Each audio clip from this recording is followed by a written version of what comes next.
Thank you for joining us. You're listening to the Write Project podcast and radio program. This is a show about writing and modern Newfoundland author culture. This program is produced and recorded at CHMR FM 93.5 FM in St. John's, Newfoundland and Labrador, and is aired on other great stations in the province and elsewhere in the country. It can also be heard online at www.chmr.ca. I'm your host, Matthew LeDrew, author of the Infinity series and founder of Engine Books. Let's see what we have today. We have on the line an author from House of Zolo. She recently just put out her novel Phreak. It is J.E. Solo. I've had the pleasure of reading this book. I said about it on Goodreads, this is an astounding novel. This is what can be accomplished when an amazing author throws off the shackles of convention and the rules of literary fiction and writes from the soul. It is raw, fierce, and poignant. Highly recommended. I did not fib with a word of that. Thank you so much for coming on, J.E. Solo. Oh my God, thank you. I didn't see that review. Thank you so much. And it's a pleasure to be here. Oh, and I should just say it's House of Zolo. Oh man, I did it wrong. I asked how it was pronounced, and then I said it wrong. House of Zolo. That's okay. I'm going to try and edit that back in. House of Zolo. Or I'll leave it in. The mistake is funnier. There you go. Okay, this book is insane. I don't even know how to describe it. To me, it's... And I hope this, because I didn't talk about this with you beforehand, but to me, it's very reminiscent of Chuck Palahniuk. I'm probably pronouncing that incorrectly too, but the gentleman who wrote Fight Club, I assume you're familiar? I'm actually not. So okay. That's cool. I'll have to check it out. Yeah, no, very, like just the wit to it and the... kind of biting social commentary through the metaphor of genre and through the metaphor of perspective and stuff like that. I really enjoyed this book. How did you come about writing this? Well, I'm so glad. Thank you so much for reading it. And it was a long process for me. I started this quite some time ago, and it really just... I think I kind of threw myself in and just started generating the text and writing it, and then really the one of the biggest parts of the whole process was editing, and editing it down and down. So I'd say over the course of 5 or 6 years, I was working with this material and massaging it and adding to it. And that's sort of how it came about. It's very much a response to what I was experiencing and seeing kind of happening in a grand way in the culture that we are in. Both, now I'm not in Newfoundland and Labrador anymore, but Newfoundland and Labrador, Canada, the world, really a response to what our systems have become and, and about resistance, Yeah. Yeah, it's a really interesting book because it kind of hacks into your brain a little bit and kind of makes you see through this very unique prose. It's so the prose is so odd and some of the turns of phrase are so odd, but they make perfect sense. It's actually rare. I've only encountered this 2 or 3 times before because I find most turns of phrase are just cute spins on existing turns of phrase. I don't think I've ever come up with a truly unique turn of phrase in my writing. I think it's all like turns of phrase that exist out in the world filtered through Matt LeDrew's brain and then come out the other side just a little bit different. But these seem like every line is just a completely unique turn of phrase and yet is still understandable, which is a magic trick that I don't even think you're aware that you're doing, or maybe you are, but it's incredible because it's like hearing something in a different language, but yet you still understand it. It's bizarre and crazy and cool. Awesome! Wow, that's really incredible feedback for me. Yeah, I know that a lot of the process that I was going through getting this ready was, hating a lot of it, right? Really? And well, hating it to the point, and then removing so that there wasn't anything left to hate. You know what I mean? Yeah. So yeah, there was a big process. I don't know. I mean, have you ever gone through where you read something that you've written and you're like, Way too often.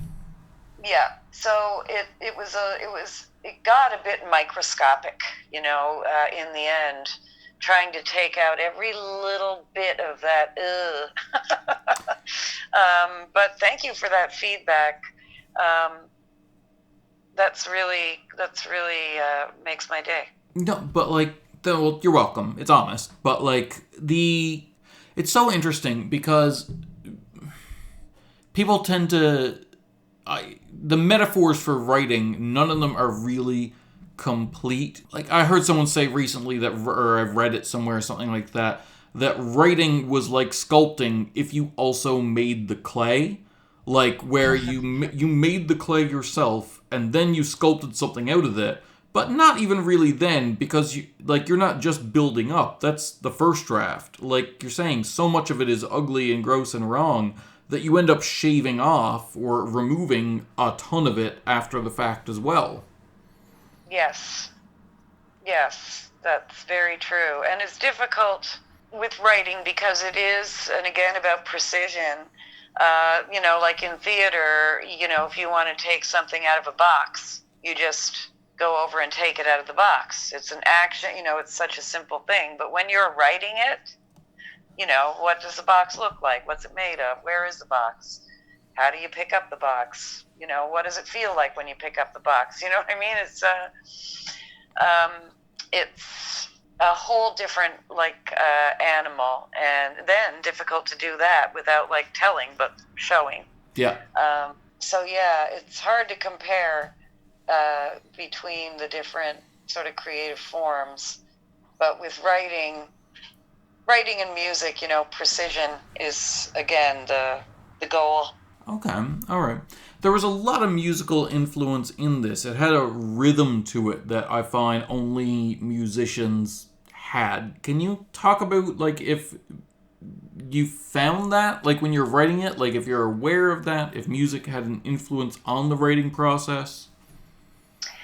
Definitely sort of musicality. Like I read everything aloud as well, and it has to have a flow. And it can actually be. I will change sentences if that sort of rhythm and flow is not there.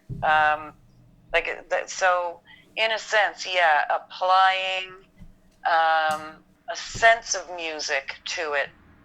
Particularly when I'm reading it too, I'm hearing it in my head.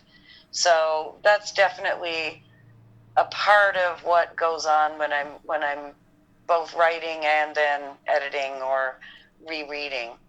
Um, so it's kind of hard to describe, but it's I have to be careful because I've done written a lot of songs. That's sort of my primary beginnings as a writer, where you're really about, you don't want any extra words, you want to get as much bang for your buck in with your lyrics. But I have to be careful because I will occasionally rhyme unintentionally or do internal rhyme or way too much alliteration. So it's also something I have to watch because I can actually slip into rhyming. I caught some alliteration when I was reading it, and I actually enjoyed it. I thought it was more intentional. I guess it was, but maybe not consciously intentional, if that's possible. If it made it in there, it was probably intentional. I got a bit crazy at the end. I couldn't sort of wait to get it out of my hands Yep. because, just the level of attention to every letter has started to get insane. So I don't mind you. I don't. Alliteration isn't always bad. It's just sometimes I can do it unintentionally. No, and I find it's fine when it's like alliteration's fine. There's nothing wrong with it. In excess, it can be aggravating. Like I don't know if you ever read the Dexter series by Jeff Lindsay. It's the one that the HBO series was based on. I've actually not read the books, but am coincidentally watching Dexter right now. It's the books are interesting. So the first book is based on the first season, and it's called Darkly Dreaming Dexter. And throughout the entire series, he does not just alliteration, but triple D alliteration, and he stretches it by the end of the 7 books to like, oh my god, like you can tell he's just running out of D words. You know what I mean? Wow, 7 books. Yeah. Crazy town. Yeah. That's an interesting story, I must say. Great premise. It's a cute premise. It is a cute premise. It is. I remember loving that. So, have you never watched it before? I have watched it before, quite a long time ago. But I've had a lot of tasks, so I like to have something playing in the background. It's like soothing. For sure. Soothing television in the background. Soothing television. So I have to ask you a very strange question about your book, Phreak. Sure. I didn't buy it in a store. I was sent it. You sent it to me actually to do a read of and stuff like that. So I don't know what it's listed under. So this is an honest question, but also a discussion point. What genre is this listed under? That was tough, and that also made it really tough to find a home for it. I can sympathize. I'm there too. Yeah. Yeah. I think dystopia is actually one of the. Well, I guess that's more of a keyword. That makes sense. No, that's a genre. That makes sense. Yeah. So dystopia would be one. Then it's a bit sci-fi. So I think those are the 2 keywords: dystopia and science fiction. It's near future. Yeah, that's so interesting because I think when I read it, like to me, it's very literary fiction, and I mean that as a positive thing, but like. Yeah, no, I get that too. I would also categorize it there for sure. But like so easily, and I'm sorry if I've read it wrong, basically, but like so easily I can read all of the genre elements as metaphor, especially with the perspective that it's written from and all that. You know what I mean? For sure. Yeah, no, it's very cool. That's why I was like, what would you classify this as? Yeah, no, it is a little strange in that regard, because I'm certainly going for literary work. Yeah. But everything I've ever done, pretty much, is I'm very focused on the future. Technology. I'm really parts of my arts practice, or I'm in VR. I'm in artificial intelligence. I'm in quantum computing right now. This is all as an artist exploring all this different stuff. So I've lost my train of thought. I started thinking about science fiction VR. Genre, futurist. You're a futurist. Oh, right. So that's where I'm at. So that's what I'm interested in, the future, and as in the literary world, it's hard to just not get shoved aside into a category, and overlooked as a literary writer, Yeah, it is because like it's almost like literary fiction is a genre, but it's also, we use it to say good fiction, like the best of science fiction, like Flowers for Algernon, Handmaid's Tale, stuff like that, dystopian fiction. Yeah. We also call that literary fiction. So it's almost like one genre got to call themselves good fiction. And just by sticking themselves in that genre, they get to say, well, we're good fiction. as though everyone else is bad fiction. And I'm like, no, actually, you just tagged yourself that. Like, that doesn't make it true. No, it's true. It's right, and what you're saying, but it's also part of the elitism. That's a part of the culture that we're just in right now. Yeah. That keeps things very closed and keeps definitions very narrow and sort of services a certain segment of the public. And not to say that things aren't opening up or that there aren't exceptions. And again, I'm talking about Canada, I guess, specifically. Yeah. Because I don't really know much about the world of publishing outside of Canada. Yeah, and like the fact that the term canlit doesn't just mean literature that comes out of Canada. You know what I mean? Like I am a. Yes. Sometimes it can. We're way off tangent here, but sometimes it can make me feel like you're saying, like when they say that my writing's not canlit, it feels like they're like taking away my country a little bit. Like they're saying, like, well, you're not Canadian then. I'm like, screw you, I am Canadian. You know? Yeah, no, it's a bit strange, and again, it's just this label that somehow keeps some of us separated from the rest of us. It's very weird. It is, very and it's weird, changing, thankfully. Yeah. Yeah, for sure. And it's just a reflection of the culture that we're living in right now that hopefully is also changing. Yeah, for sure. For sure. What's next for you? Because I'm assuming that you are not going to pull a Harper Lee and just wait 60 years, quickly publish a prequel to this or a sequel to this, and then die. I assume there's going to be more books.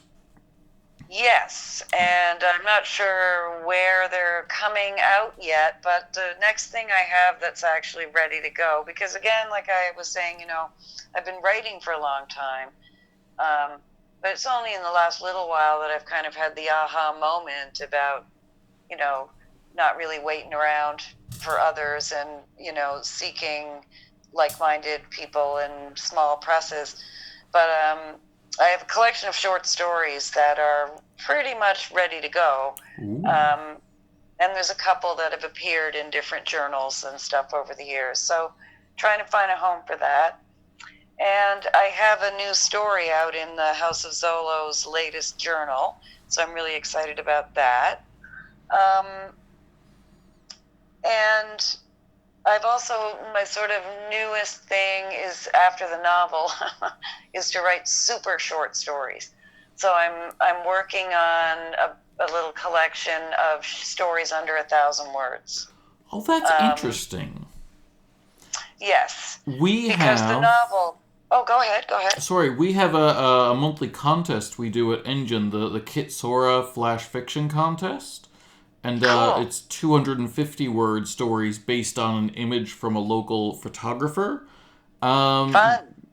We're always looking for judges for that. And if you're the type of person who likes really short fiction, and then we promote the judge, and their new book when we announce the winners kind of thing. Nice. If you'd be interested in judging a month, that could be super fun. I would love to do that. I will be in contact next month. Amazing. That's great. Awesome. That's another great idea. You guys, you're cooking with steam over there. We try. Absolutely. Yeah, it's a local photographer, and she's very strange. Like, she's very, like, your stuff could have had a cover from her. You know what I mean? Like, she has that style to her, Nice. So she does a weekly, because artists procrastinate, you know that. Like, she set herself a schedule that every week on Sunday, she would do a new photo. And she does these crazy props, and they're very genre and great like that. So we teamed up with her and take one of those every month and build a contest around it. Very sweet. I love that idea. Yeah, it's fun. Sure. J.E. Solo, what is the first book you remember making you cry when you read it? Let me see. Yeah, I read a lot of crazy stuff when I was a kid, and there was and I have a real soft spot for animals. I'm like hardcore vegan for many, many years. And I had this friend who loaned me this book called Beautiful Joe. Oh. And it's about this poor dog. Not unlike, the Black Beauty kind of storyline of just this immense suffering by this creature at the hands of human beings. And yeah, so terrible things happen to this poor dog in this novel, and I got very upset a few times. Makes sense. Yeah. Yeah. So anything as a kid where an animal was harmed, I was probably crying. Yeah, the most popular answer to that question, I could make a whole episode of people talking about this one book, is Where the Red Fern Grows, and same thing, it's because there's a dead dog. Wow, I haven't read that one. Don't. Apparently. It's yeah. No. I'm not kidding, 20 authors have answered Where the Red Fern Grows, and I'm like, Wow. I should start a support group. This is just like a collective trauma. Wow. Yeah, there's nothing. Yeah, well, there's nothing sadder, I suppose. But yes, it's powerful. Yeah, for sure. Powerful stuff. Springboarding off of that, do you think that someone can be a writer if they don't feel emotion strongly, if they're not in... Of course. I mean, the one thing I learned about what is a writer, and it's simple, a writer writes. And It took me a long time to realize this. I was writing, and I'm like, am I a writer? When can I call myself a writer? And then I realized, I'm a writer because I'm writing. It's the only job there's no application process for. That's right. And if you are a writer, maybe you're not a good writer yet.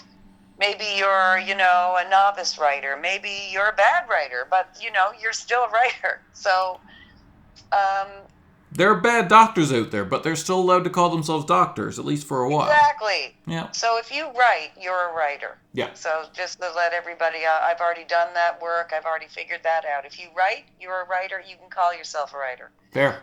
But you might not be any good, but you're still writing, so you are a writer. Yeah. Nobody might pay for your work, but you're still a writer. Yes, and the difference is then when someone does pay for your work and publishes it, then you're an author. Yes. So you're a writer until you become an author. Yeah. And, but yeah, a writer writes, so if you're writing, you're a writer, baby. Yeah, absolutely. Would you ever consider writing under a pseudonym? Absolutely. Yes. Yes. Yes. Yes. Yeah, no, I do switch my name around a fair bit over my career. I have. It's not something I do every day, but I've changed my name 3 or 4 times. There's always a reference in my name to my past name, but certainly I think writing under, and one of the reasons I do that partly has to do with not wanting stuff projected onto the work. Sure. So I don't want, so it's about the work being taken just at face value, or for what the work is, if you know what I mean. I do. So that would be a great reason to write as a pseudonym. I'm sure there's all kinds of great reasons to do it, and I could see myself writing under a real, pseudonym sometime in the future. Say if I wanted to write some alien romance or, paranormal ghost alien romance thriller. That sounds fun. Yeah. Absolutely. So I could almost see that as being a part of the creative process too, coming up with what's going to be what's the right name for that, you know what I mean? It could be a really fun thing to do. Cool. All right. J.E. Solo, what is your favorite comic book character?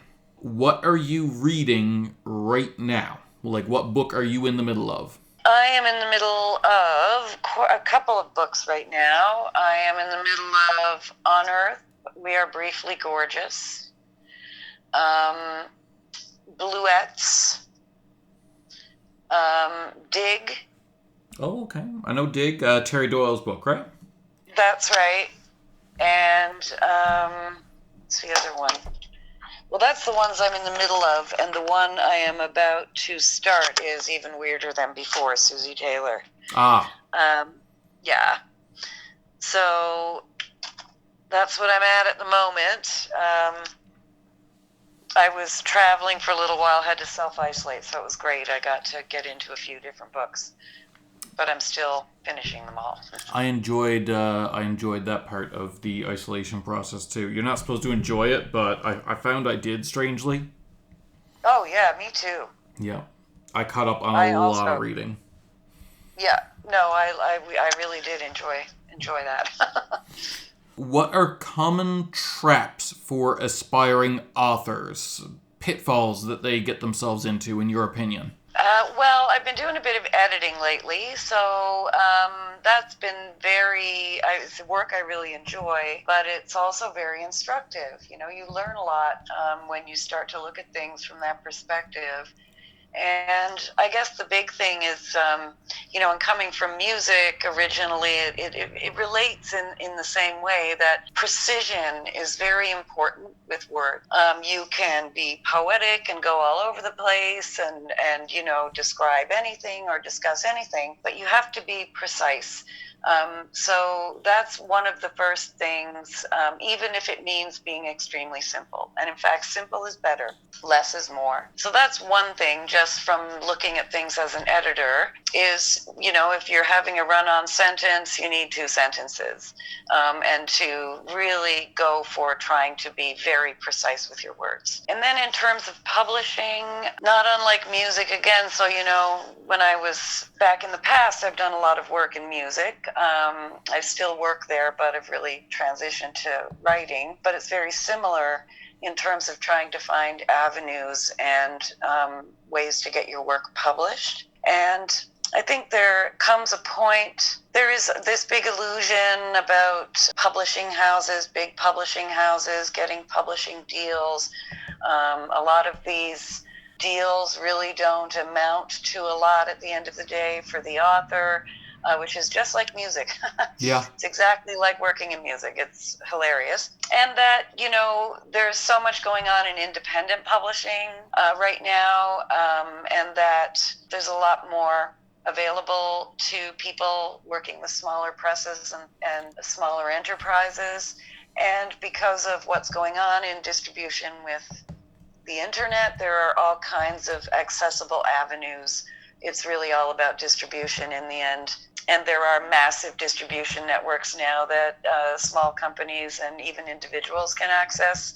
And to think more independently, I think, in terms of wanting to get your work published, to not sit around and wait for some giant entity to maybe get back to you with a no. I spent a lot of time knocking on the wrong doors, and I really wasted a lot of time. Yeah, and I can't get that back, but now going with this small enterprise and, learning a lot about the accessible networks in independent publishing, I'm like, wow, why did I waste all that time? Yeah. Yeah, you're with the House of Zulu, right?